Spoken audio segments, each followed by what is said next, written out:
Hello students. हम लोग IIT JEE mains 2019 का पेपर कर रहे हैं। इससे पहले हम लोग प्रीवियस ईयर का बहुत सारा पेपर्स कर चुके हैं। अब जो है आज जो है हम लोग 9 अप्रैल 2009 को जो मॉर्निंग सेशन में आया हुआ था, अप्रैल का 9 अप्रैल 2019 का मॉर्निंग सेशन में जो आया हुआ था उस पेपर को हम लोग कर रहे हैं। इससे पहले हम लोग बहुत सारा पेपर्स कर चुके हैं, आप लोग पीछे जाकर के देख लीजिएगा। तो इसमें जो जेईई 2019 का जो 9 अप्रैल 2019 का मॉर्निंग सेशन का पेपर है, उसका जो पहला क्वेश्चन है वो है ए रेक्टेंगुलर कोयल, डायमेंशन दिया गया है 5 सेंटीमीटर इंटू 2.5 सेंटीमीटर। उसका जो लेंथ है वो 5 सेंटीमीटर है और 2.5 सेंटीमीटर का उसका ब्रेथ है। और ये कोयल कैसा है? Rectangular with 100 turns carrying a current of 3 ampere. उसका टर्न कितना है? टर्न है 100 और कितना एम्पियर का करंट ये कर रहा है? वो 3 एम्पियर का करंट कैरी कर रहा है इन द क्लॉकवाइज डायरेक्शन। और डायरेक्शन भी दिया गया है clockwise. Is kept contact with origin, और इसको कहां रखा गया है? ओरिजिन के साथ में कॉन्टेक्ट में, और sorry centred at the origin, यानी कि ओरिजिन के साथ में सेंटर में रखा गया है। सेंटर उसका ओरिजिन है। And it is in X Z plane. किस प्लेन में है ये? X Z plane. ठीक है, एक्स और ये जेड प्लेन में, इस तरह से। ठीक है। A magnetic field 1 Tesla is applied along x axis, और उसके बाद में एक मैग्नेटिक फील्ड जो है उसको अप्लाइड किया जाता है एक्स एक्सिस में। If the coil is tilt through 45 degree. अब उस कोयल को थोड़ा सा क्या कर दिया गया है? टिल्ट कर दिया गया, टेढ़ा कर दिया गया। कितना एंगल पे? वो 45 डिग्री एंगल पे, about Z axis. Then the torque on the coil. तो हमको क्या निकालना है? टॉर्क कोयल का निकालना है। तो हम लोग जानते हैं, ठीक है, टॉर्क इक्वल टू क्या चीज होता है? टॉर्क टॉ इक्वल टू होता है एम क्रॉस बी। ये torque equal to M cross B होता है। अब देखिए एम इक्वल टू क्या चीज होता है? एन इंटू आई, और इंटू क्या होता है? एरिया। तो एरिया के जगह हम लोग क्या लिख सकते हैं? एन इंटू आई इंटू ए इंटू बी। और उसके बाद में क्या चीज होता है? हमको सब चीज क्या है? गिवन है। अब देखिए टर्न भी दिया गया है, करंट भी दिया गया है, एरिया भी दिया गया 5 इंटू 2.5 सेंटीमीटर, और बी मैग्नेटिक फील्ड भी हमको दिया गया है। तो हम यहाँ पर इसे टॉर्क का वैल्यू इजीली कैलकुलेट कर सकते हैं। तो क्या चीज है? एन कितना है? 100 न्यूटन, 100 टर्न दिया गया है। उसके बाद में आई करंट कितना हमको दिया गया है? 3 एम्पियर दिया गया है। उसके बाद में क्या दिया गया है? एरिया दिया गया है 5 सेंटीमीटर इंटू 2.5 सेंटीमीटर। तो 5 इंटू 2.5, और इसको मीटर में चेंज करेंगे तो क्या आ जाएगा? 10 टू द पावर 4, है ना। और उसके बाद में क्या चीज है? बी दिया गया हमको, टेस्ला में दिया गया है। कितना दिया गया है? उसके बाद में बी दिया गया है हमको, कितना दिया गया है? बी यहां पर ही दिया गया हमको 1 टेस्ला। और उसके बाद में देखिए यहाँ पर ही जो है ना, torque equal to cross product है, तो क्या चीज होगा? यहाँ पर ही साइन थीटा भी होगा। तो और साइन थीटा का वैल्यू है ना, यहाँ पर ही कितना हो जाएगा? साइन कितना डिग्री हो जाएगा? 45 डिग्री। इतना हमारा क्या आ जाएगा? वैल्यू आएगा। अब जो है हम इसको और थोड़ा सा आगे कैलकुलेट करेंगे तो ये किसके बराबर हो जाएगा? 100 into 3 into 5 into 2.5 into 10 to the power -4 into 1 into sine 45 1/√2। हम 1/√2 का वैल्यू रखेंगे 1.414। उसके बाद में इसको क्या करेंगे? कैलकुलेट करेंगे। तो ये जो कैलकुलेशन आएगा है ना, ये 3 5 जब 15 और 2.5 से हम इसको जब मल्टीप्लाई करेंगे और उसके बाद में ये करेंगे तो ये कितना आ जाएगा? 2700 into 10 to the power -4 newton metre. अब इस -4 को हम लोग ये करेंगे तो टॉर्क इक्वल टू क्या चीज आ जाएगा? ये -4 को चेंज करेंगे तो कितना आ जाएगा? 0.27 न्यूटन मीटर आ जाएगा। हमारा जो आंसर होगा यही होगा। इसका जो टॉर्क होगा ये किसके बराबर होगा? 0.27 न्यूटन मीटर के बराबर होगा, जो कि यहां पर ही करेक्ट ऑप्शन नंबर सी में दिया गया है। Next question, question number 2। If M is mass of water that rise in capillary tube.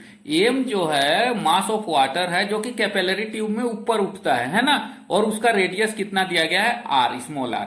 Then mass of the water which will be rise in capillary tube of radius 2r। अगर जो है ना हम इस रेडियस को कितना कर दें? 2r कर दें, तब उसमें वाटर जितना चढ़ेगा उसका मास कितना होगा? तो हम लोग जानते हैं फोर्स, ठीक है, force inside the capillary tube, force inside the capillary tube equal to किसके बराबर होता है, 2 पाई इंटू टी के बराबर होता है सरफेस टेंशन, और ये किसके बराबर होगा, एम इंटू जी के बराबर होगा, उसका मास के बराबर। तो यहां पर इसे हम लोग देख रहे हैं तो मास जो है वो डायरेक्टली प्रोपोर्शनल किसके हो रहा है, आर के।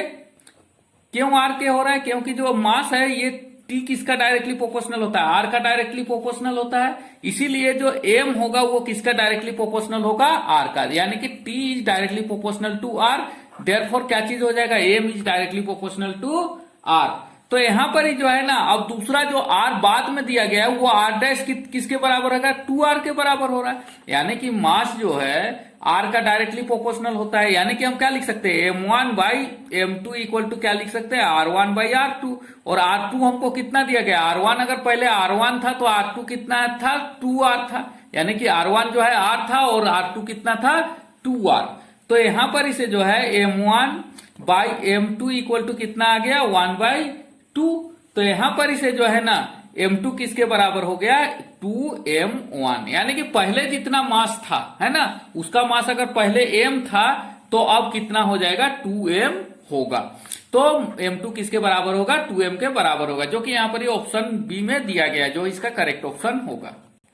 Next question, question number 3, taking the wavelength of the first Balmer line hydrogen spectrum n equal to 3 है ना, बाल्मेर लाइन कहां से स्टार्ट हो रहा है, n equal to 3 to n equal to 2 है ना, n का वैल्यू 3 से 2 में आ रहा है, यानी कि बाल्मेर का है, और ये जो है ना 3 से 2 में आ रहा है, n इक्वल टू 3 से जो है ये 2 में क्या कर रहा है, ये क्या इलेक्ट्रॉन आ रहा है 660 नैनोमीटर, और उस समय जो लाइट आता है ना, लाइट निकलता है, उसका जो वेवलेंथ है वो कितना दिया गया है, 660 नैनोमीटर का लाइट वो रेडिएट करता है। The wavelength of second Balmer line will be n equal to 4 से लेकर के n इक्वल टू 2 तक का जो हमको सेकेंड बाल्मेर लाइन का जो वेवलेंथ है वो निकालना है। हम लोग जानते हैं ना, ये हाइड्रोजन एटम के लिए क्या होता है, 1 बाई लेमडा इक्वल टू किसके बराबर होता है, आर इंटू है ना, 1 बाई क्या चीज होता है, n1 स्क्वायर माइनस क्या चीज होगा, 1 बाई n2 स्क्वायर, ये इसके बराबर होता है। तो फर्स्ट केस है ना, फर्स्ट केस हम लोग लेते हैं, फर्स्ट केस में क्या चीज है, 1 बाई है ना, लेमडा दिया गया है 660 इक्वल टू आर इंटू है ना, 1 बाई कितना है, उसके बाद में 2 का स्क्वायर माइनस क्या चीज हो जाएगा, 1 बाई 3 का स्क्वायर, ये दिया गया है, इक्वल टू किसके बराबर होगा, अगर हम लोग इसको कैलकुलेट करें तो ये किसके बराबर हो जाएगा, 5r बाई 36 के बराबर हो जाएगा। जैसे ये 6 का है, क्या कर लेंगे 6 और ये 4 है ना, 6 4 किसके बराबर हो जाएगा, यहाँ पर 3 का स्क्वायर कितना होता है 9, और 2 का स्क्वायर कितना होता है 4, तो 9 4 जा कितना हो गया 36, और यहाँ पर इसे कितना आ जाएगा 9 माइनस 4 इक्वल टू कितना आ जाएगा 5। यहां पर एक स्टेप आप कर लीजिएगा। उसके बाद में ये पहला केस हो गया। अब सेकेंड केस में क्या चीज होता है, सेकेंड केस में अब क्या चीज है, हमको लेमडा निकालना है, तो 1 बाई मान लेते हैं कि वो लेमडा ही था, इक्वल टू आर इंटू, अब यहां पर क्या दिया गया है 1 बाई कितना एन का वैल्यू दिया गया है 2 to 4 है ना, तो 2 का स्क्वायर माइनस क्या चीज होगा 1 बाई 4 का स्क्वायर इक्वल टू ये किसके बराबर हो जाएगा आर इंटू है ना, ये किसके बराबर हो जाएगा हमारा, देखिए यहां पर फिर किसके बराबर हो जाएगा 4 का स्क्वायर कितना हो जाता है 16, और 2 का स्क्वायर कितना हो जाता है हमारा 4, तो जब हम इसका एलसीएम लेंगे तो नीचे में कितना आ जाएगा 16 आ जाएगा, नीचे में कितना आ जाएगा 16, यहाँ पर ही कितना हो जाएगा, यहाँ पर ही जो है ना क्या चीज हो जाएगा, यहाँ पर ही किसके बराबर आ जाएगा, उसके बाद में यहाँ पर 16 में से यहाँ पर क्या बच जाएगा, यहाँ पर 2 2 जा 4 4 जा 16 माइनस किसके बराबर हो जाएगा 1, तो ये किसके बराबर हो गया, ये हो गया हमारा 3r/16 के बराबर हो गया। तो ये दूसरा केस हो गया। अब जो है ना हम लोग जो है ना इक्वेशन 1 और 2 को क्या कर देते हैं, डिवाइड कर देते हैं। तो नाउ ऑन डिवाइडिंग है ना, नाउ ऑन डिवाइडिंग डिवाइड कर देंगे तो क्या चीज हो जाएगा 1/660 है, और फिर डिवाइड में हो जाएगा इक्वल टू किसके बराबर हो जाएगा, ये दिया गया हमारा कितना है 5r/ कितना है 36, और उसके बाद में इसको जब डिवाइड करेंगे दूसरा इक्वेशन से तो हमारा कितना आ जाएगा, ये जो इक्वेशन है 1 बाई लेमडा इक्वल टू किसके बराबर आ रहा है 3r/16 के बराबर आ रहा है। अब क्या कर रहे हैं, लेमडा को ऊपर कर देंगे तो क्या चीज हो जाएगा, लेमडा बाई कितना हो जाएगा 660 इक्वल टू किसके बराबर हो जाएगा 5r/36, और ये टर्म ऊपर चला जाएगा, क्या चीज हो जाएगा 16/3r हो जाएगा। अब हम इसको क्या कर देंगे, काट देंगे, तो ये किसके बराबर हो जाएगा 5 16 जा जो भी होता है, उसके बाद में क्या चीज हो जाएगा, यहाँ पर 36 2 से कटेगा केवल, 2 4 से काट देते हैं, 4 9 जा 36, 4 4 जा 16 इक्वल टू कितना हो जाएगा, 5 4 जा 20 बाई किसके बराबर हो जाएगा, 9 3 जा 18। तो ये किसके बराबर हो जाएगा, 9 3 जा 27। तो ये इसके बराबर हो गया। और उसके बाद में जो है लेमडा का वैल्यू हम निकालेंगे। लेमडा का वैल्यू कितना आ जाएगा, 20/27 इंटू कितना हो जाएगा, 660। जब इसको हम लोग काटेंगे तो क्या चीज हो जाएगा, 3 से काटते हैं तो 3 से काटेंगे तो किसके बराबर आ जाएगा, ये 3 3 जा 9 है ना।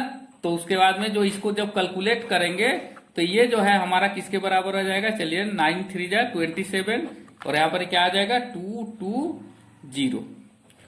उसके बाद में क्या चीज है हमारा जो आंसर आ जाएगा, इसको जब हम कैलकुलेट करेंगे तो जब इसको दोनों को कैलकुलेट करेंगे तो कितना हो जाएगा, 4400 बाई कितना हो जाएगा 9 और उसको जब हम कैलकुलेट करेंगे तो कितना आ जाएगा 488.88 क्या चीज आ जाएगा, मीटर आ जाएगा। तो यहाँ पर से जो लेमडा का वैल्यू आ जाएगा कितना आ जाएगा, 488.88 मीटर, जो कि यहाँ पर ही ऑप्शन नंबर बी में दिया गया, इसीलिए इसका करेक्ट ऑप्शन ऑप्शन बी होगा।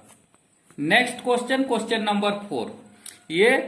ये बॉडी ऑफ मास 2 kg है ना, एक बॉडी है जिसका मास 2 kg है, makes an elastic collision with second body. ये जो है ना इलास्टिक कोलिजन करता है दूसरा बॉडी से एट रेस्ट, और वो दूसरा बॉडी क्या चीज में है, रेस्ट में है, and continue to move in original direction. और उसके बाद में भी वो क्या चीज होता है, ओरिजिनल डायरेक्शन में ही क्या चीज रहता है, मूव करते रहता है, बट 1/4 ऑफ इस ओरिजिनल स्पीड। तो उसका स्पीड क्या चीज हो जाता है, 1/4 हो जाता है।